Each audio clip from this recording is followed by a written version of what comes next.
খুব সুন্দর এই গলার ডিজাইনটি কিভাবে কাটিং ও সেলাই করতে হয় সেটাই আপনাদের দেখাবো। তো প্রথমে একটা বক্রম নেবেন, এভাবে দুভাজে সমান করে ভাঁজ করে গলার লম্বা দিবেন 6.5 ইঞ্চি, আড়ে মাপটা দিবেন 3.25 ইঞ্চি। এটা হচ্ছে 36 থেকে 40 বডি হলে এই মাপে নেবেন।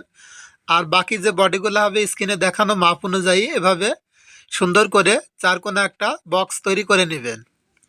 তো চাঁদনি গলার ডিজাইন কাটিং করার জন্য এই কোণার থেকে 3.5 ইঞ্চিতে একটি চিহ্ন করে, 1.5 ইঞ্চিতে একটি চিহ্ন করে, এখানে 1/2 ইঞ্চিতে একটি চিহ্ন করে নেবেন।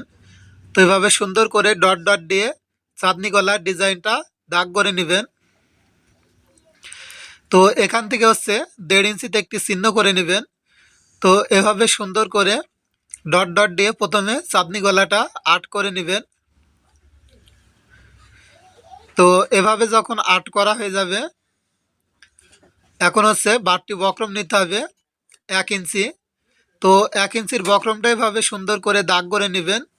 তো ভিউয়ার্স, এখন যদি ব্যস্ত থাকেন এই ভিডিওটি আপনার টাইম লাইনে শেয়ার করে রাখবেন, যাতে পরবর্তীতে খুব সহজে ভিডিওটি দেখতে পারেন।